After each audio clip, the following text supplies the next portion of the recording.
Periyar Maniammai Institute of Science and Technology, Tanjavur. CSE with specialization in AI and ML, data science, cybersecurity and more. Welcome to IPS finance. நிஃப்டியை பொறுத்த வரைக்கும் 265 புள்ளிகள் சரிஞ்சு 24,008 நிறைவடைஞ்சிருக்கு. சென்செக்ஸை பொறுத்த வரைக்கும் 880 புள்ளிகள் சரிஞ்சு 79,454 நிறைவடைஞ்சிருக்கு. இந்த இறக்கத்துக்கு காரணம் வாரா அல்லது ஒரு வழக்கமான இறக்கம் தானா அப்படிங்கிறத நம்ம பொருளாதார விமர்சகர் நாகப்பன் சார்கிட்ட கேட்டு தெரிஞ்சுக்கலாம் வாங்க. சார் வணக்கம். சார் வணக்கம் சிபி. இன்னைக்கு நிஃப்டி சென்செக்ஸ் ரெண்டுமே இறங்கிதான் இருக்கு. இது ஒரு வழக்கமான இறக்கமா அல்லது ஒரு போர் சூழல் காரணமா இறங்கியிருக்குன்னு நம்ம எடுத்துக்கலாமா? இல்ல, என்னைக்கோ மார்க்கெட் தொடர்ந்து ஏறிக்கிட்டு இருந்தது, ஒரு கரெக்ஷன் எதிர்பார்த்து காத்திருந்தது. அந்த டைம் பார்த்து இந்த ஒரு வார் வந்ததுனால அந்த இறக்கம்ங்கிறது கொஞ்சம் அக்ரெசிவா ஆரம்பிச்சிருக்குன்னு நான் நினைக்கிறேன். ஏன்னா இன்னைக்கு சென்செக்ஸ்ல 5 பங்குகளை தவிர எல்லாமே விலை இறக்க பங்குகளை தான் முடிவடைஞ்சிருக்கு. அதே மாதிரி தேசிய பங்கு சந்தையிலையும் பாத்தீங்கன்னா அட்வான்ஸ் டிக்ளைன் ரேஷியோ 1:2 அப்படிங்கிற லெவல்ல கிட்டத்தட்ட இருக்கு. அப்பர் சர்க்கியூட்டோட லோயர் சர்க்கியூட்டை ஹிட் பண்ண பங்குகளுடைய எண்ணிக்கை 3 மடங்கு வரைக்கும் இருக்கு.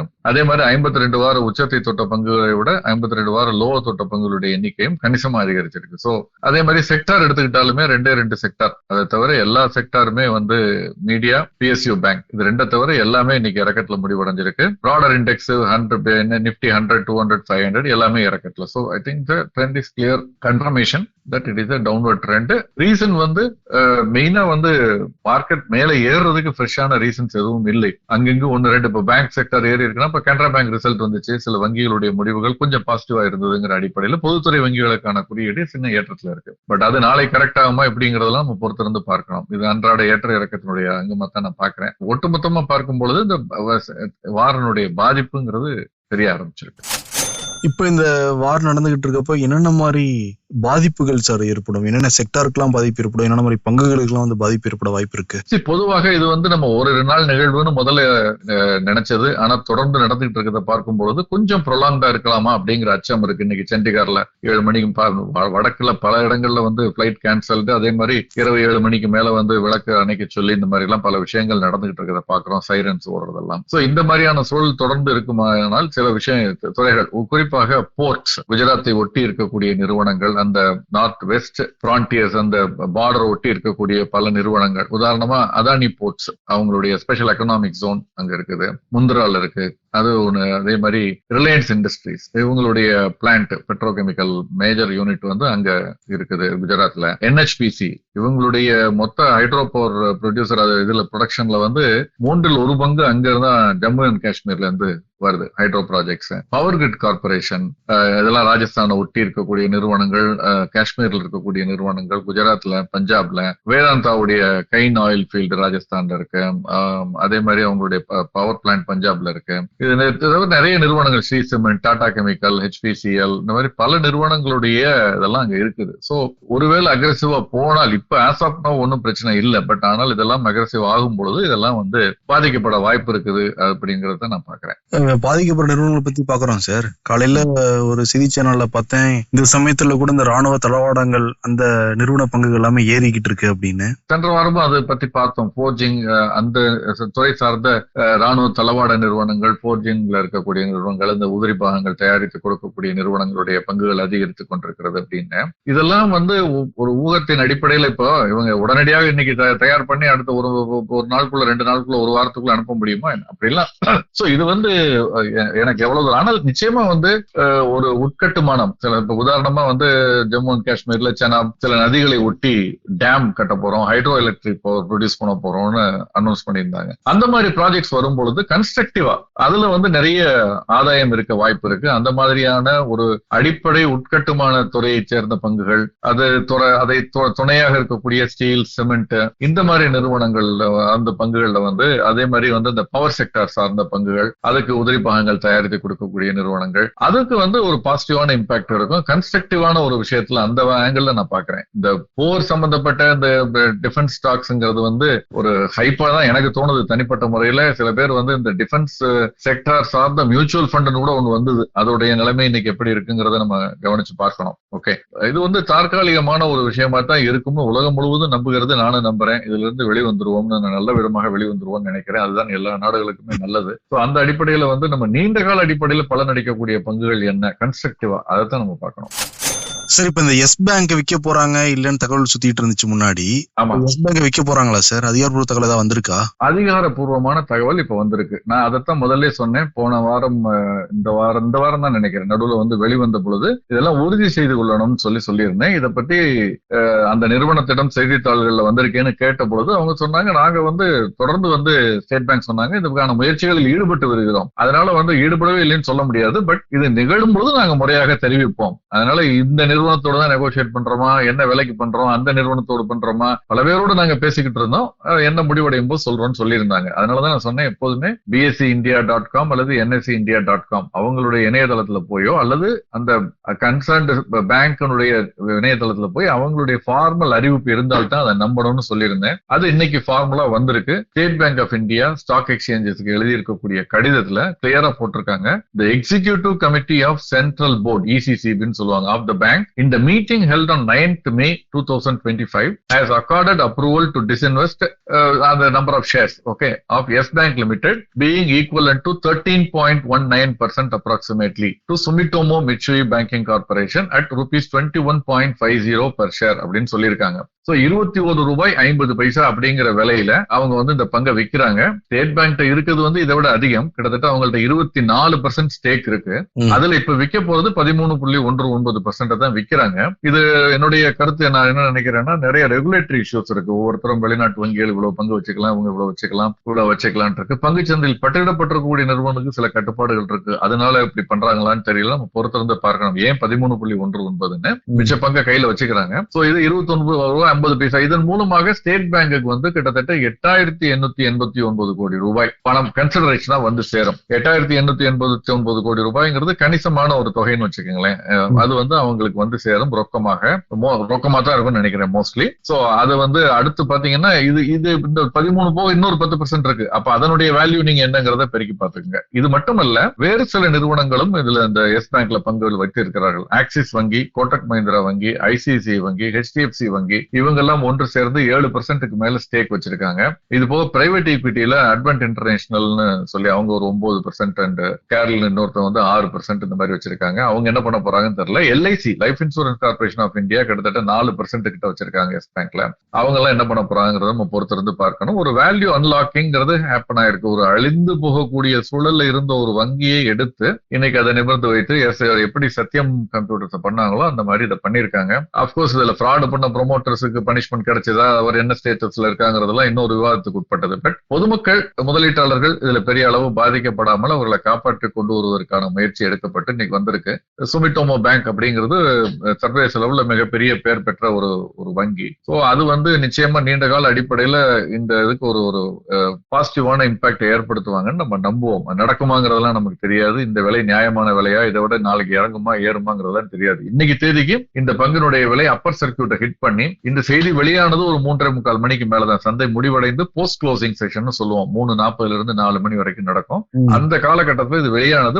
அதற்கு முன்னரே இந்த பங்கினுடைய விலை வந்து கிட்டத்தட்ட ஒரு, நான் சொல்றது ஊடகங்கள்ல வெளியானது, அவங்க ஸ்டாக் எக்ஸ்சேஞ்சுக்கு ஃபைல் பண்ண டைம் எனக்கு தெரியாது. இந்த பங்கு ஆனால் முடிவடையும் பொழுது இன்னைக்கு பங்கு சந்தையில 10% அதிகரிச்சு 20 ரூபாயை தாண்டி வாங்குவோர் மட்டுமே இருக்கக்கூடிய அளவுல அப்பர் சர்க்கியூட்டை ஹிட் பண்ணி முடிவடைஞ்சிருந்தது இந்த பங்கு இன்னைக்கு. இதனால பேங்க் செக்டார் ஃபுல்லா ஒரு கொஞ்சம் உயர வாய்ப்பு இருக்குங்களா சார்? SBIக்கு நிறைய லாபம் வரப்போகுது, எஸ் பேங்க்குக்கும் நீங்க சொன்ன அப்பர் சர்க்கியூட் வந்து தொட்டிருக்கு, நிறைய பேங்குகளுமே இதுல முதலீடு பண்ணிருக்காங்க. அப்படிங்கிற பட்சத்துல இல்ல, அதைத்தான் நம்ம இன்னைக்கு பொதுத்துறை வங்கிகளுடைய பங்குகள் விலை உயர்ந்ததுக்கு ஒரு சின்ன காரணம் இதுவா கூட இருக்கலாம். ஏன்னா வேல்யூ அன்லாக்கிங்னு பாத்தீங்கன்னா LIC-யா இருக்கட்டும், அதே மாதிரி இந்த மாதிரி இன்ஸ்டிடியூஷன்ஸ் இருக்கட்டும், இவங்க நிறைய முதலீடுகள் அந்த காலத்துல பெரிய ரொம்ப குறைந்த விலையில செய்திருக்கிறார்கள். உதாரணமா தேசிய பங்கு சந்தையில LIC பெரிய முதலீடு செய்திருக்கிறது. அதெல்லாம் இப்ப போனஸுக்கு அப்புறம் ஸ்பிளிட், டிவிடெண்ட் இதெல்லாம் பாத்தீங்கன்னா பெரிய அளவுல அவங்களுக்கு லாபத்தை அள்ளி கொடுத்திருக்கோம். சோ அந்த வேல்யூ அன்லாக்கிங்னு சொல்றது என்னன்னா, அந்த நிறுவனத்துக்குள் ஒரு கல்லு மாதிரி கிணத்துல போட்ட கல்லு மாதிரி கிடக்கக்கூடிய ஒரு விஷயத்துக்கு திடீர்னு இந்த மாதிரி ஒரு லாபம் கிளம்பி வரும். அப்கோர்ஸ் எஸ் பேங்க் ஒரு கட்டத்துல 100, 200 ரூபாய், 300 ரூபாய் வியாபாரம் நடந்ததெல்லாம் நம்ம மறந்திருக்க முடியாது. அந்த வேல்யூட ஒப்பிட்டு பார்க்க முடியாது. அங்கிருந்து அது ஒன்றுமே இல்லாமல் போயிடுமோ அப்படிங்கிற லெவல்ல இருந்து மீண்டெழுந்து வந்திருக்கு. ஒரு பீனிக்ஸ் பறவை மாதிரி வந்திருக்குங்கிறத நம்ம இந்த இடத்துல பார்க்கணும். நிச்சயமா 300 ரூபாய்க்கு 200 ரூபாய்க்கு முதலீடு செய்த முதலீட்டாளர்களுக்கு அந்த நம்ம ஒன்றும் லாபம்லாம் நம்ம சொல்லல. இந்த காலகட்டத்துல இது வந்து காப்பாற்றப்பட்டிருக்கிறது டெபாசிட்டர்ஸுக்கும் உங்களுக்கு அந்த ஆங்கிள் தான் நான் பாக்குறேன். நிச்சயமா வங்கித்துறைக்கு நம்பிக்கை அளிக்கக்கூடியதாக இது இருக்கும்னு நான் நினைக்கிறேன். எல்விபி மாதிரி பங்குகளும் மெர்ஜ் ஆனதை நம்ம பார்த்திருக்கோம். பட் ஆனால் இது வந்து நல்ல விஷயம் அல்ல. அதாவது ரெகுலேஷன் இன்னும் ஸ்ட்ரெங்தன் ஆகி ப்ரொமோட்டர்ஸ் இந்த மாதிரி எல்லாம் வந்து இதே ப்ரொமோட்டர் எஸ் வங்கியினுடைய ப்ரொமோட்டர் என்ன சொன்னார்னா, சில ஆண்டுகளுக்கு முன்பு பங்குகளை விற்கிறீங்களான்னு யாரோ கேட்டதுக்கு அது என்னோட ஃபேமிலி சில்வர், என்னுடைய பேரம்பேத்திகளுக்கு தான் அந்த ஷேரை வச்சிருக்கேன்னு சொன்னார். அதுக்கப்புறம் அவர் என்ன பண்ணாருங்கிறது எல்லாருக்கும் தெரியும் அந்த வங்கியை. சோ பேரம்பேத்திகளுக்கு இந்த வங்கியை மோசமான ஒரு சூழல்ல ஒரு கொடுத்துட்டு போவார்னா அவர் எப்படிப்பட்ட மனிதராக இருக்கணுங்கிறது நான் சொல்ல வேண்டியதில்லை. ஓகே, ஆனால் நீங்க சொன்ன மாதிரி வங்கிகளுக்கு ஒரு பாசிட்டிவான ட்ரெண்டுங்கிறத நம்ம மறைப்பதற்கு இல்லை. மியூச்சுவல் ஃபண்ட் டேட்டா ரிலீஸ் ஆயிருக்குங்களா சார்? ஆமா, ஆம்பி ஏப்ரல் மாதத்திற்கான மியூச்சுவல் ஃபண்ட் டேட்டா ரிலீஸ் இருக்காங்க. ஒரு மிக்சட் பேக் தான் அது. பாசிட்டிவான விஷயம் என்னன்னா, ஈக்விட்டி அதாவது மியூச்சுவல் ஃபண்டினுடைய இன்ஃப்ளோ வந்து அதிகரிச்சிருக்கு. மியூச்சுவல் ஃபண்டுக்குள்ள மாதாந்திரம் வரக்கூடிய அந்த எஸ்ஐபின்னு சொல்றோம் இல்லையா, எஸ்ஐபி இன்ஃப்ளோ அதிகரிச்சிருக்கு. பட் அது எங்க நீங்க பாத்தீங்கன்னா இன்னொரு கான்ட்ரடிக்டிங் டேட்டா அல்லது கான்ஃபிளிக்டிங் டேட்டா அப்படின்னு பாத்தீங்கன்னா, ஈக்விட்டி மியூச்சுவல் ஃபண்டினுடைய இன்ஃப்ளோ 3% குறைஞ்சிருக்கு. அதை நம்ம கவனிக்க வேண்டியிருக்கு. மார்ச்ல வந்து 25,082 இருந்தது, 82 கோடியா இருந்தது. இப்ப 24,269 கோடி, கிட்டத்தட்ட 700 கோடிக்கு மேல வந்து குறைஞ்சிருக்கு.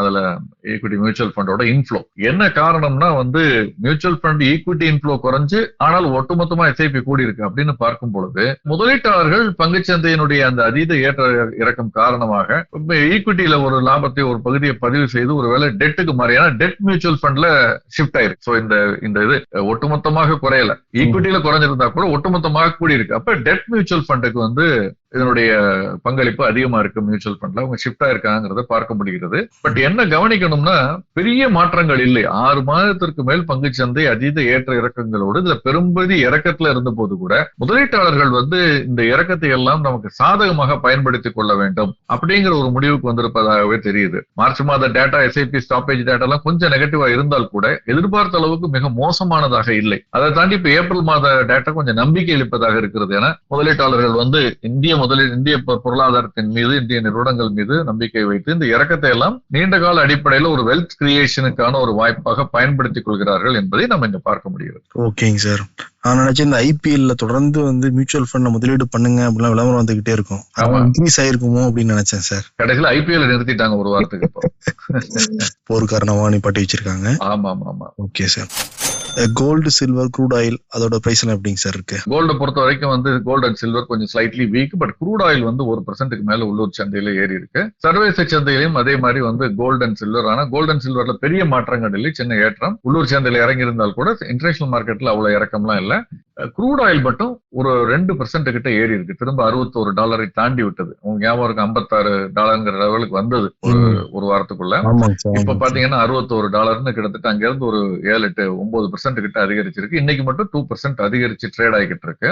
இது வந்து அன்றாட ஏற்றங்களுக்குள்ள இருக்கக்கூடிய ஒரு லெவலா தான் நான் அதை பாக்குறேன். ஒரு குறிப்பிட்டு சொல்லும்படியான ஒரு குறிப்பிடத்தக்க ஒரு காரணத்தின் காரணமாகவோ ஏதாவது ஒரு ரீசன் அதனால எல்லாம் வந்து பெருசா இந்த ஏற்ற இறக்கம் இல்லைன்னு நான் நினைக்கிறேன். கொஞ்சம் பெருசா இருக்க மாதிரி தானே சார் தெரியுது. அந்த ஒரு வாரத்துல 9% நிச்சயமா பெரிய விஷயம். நேற்றுக்கு இன்னைக்கு உள்ள ஏற்ற இறக்கத்தை சொல்றேன். இந்த 2% 1% பெரிய விஷயம் இல்ல. ஆனால் இந்த 9% பெரிய விஷயம் தான். அது வந்து ஒரு கணிசமான இறக்கத்திற்கு பிறகு இந்த மாதிரி ஒரு ஏற்றம் இருக்கும். $65-66 இருந்து $56 போனதுனால திரும்ப அந்த ஒரு பவுன்ஸ் பேக் அது வந்திருக்குன்னு தான் நான் நினைக்கிறேன். டாலர், ருப்பி அதெல்லாம் எப்படிங்க சார் இருக்கு? டாலர், ருப்பி பார்க்கலாம். அதற்கு முன்னால நம்ம வந்து கடந்த ஒரு சில வாரங்களாக விட்டு போன ஒரு விஷயம், கான்சியஸா நம்ம அதை ரொம்ப பேசுறது இல்ல, பட் இருந்தாலும் அதை பேசணும். எது? Bitcoin. Correct.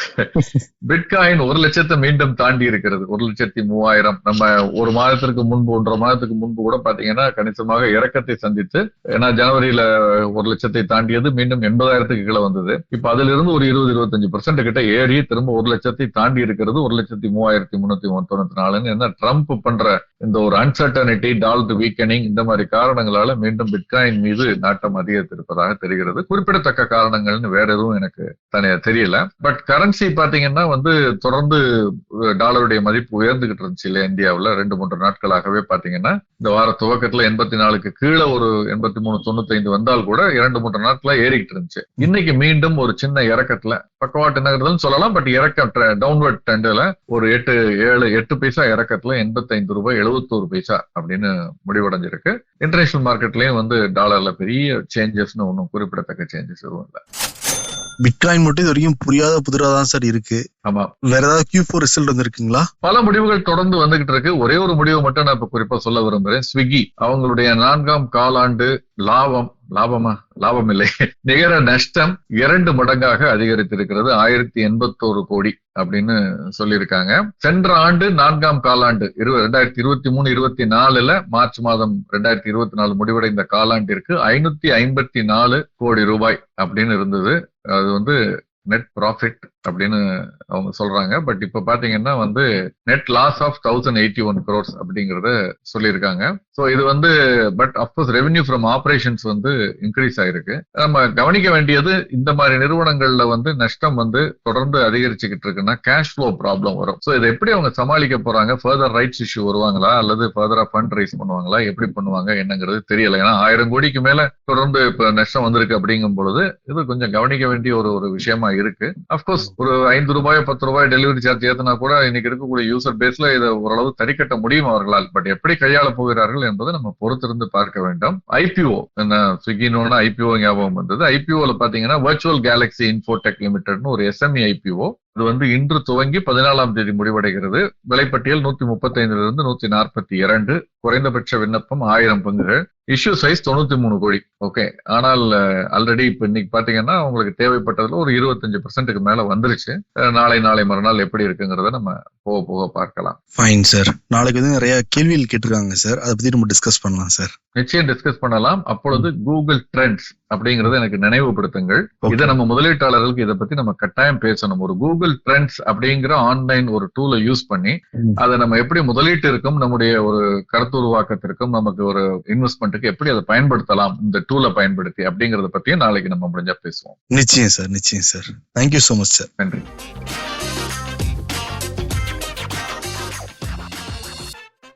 Periyar Maniammai Institute of Science and Technology, Tanjavur. CSE with specialization in AI and ML, data science, cybersecurity and more.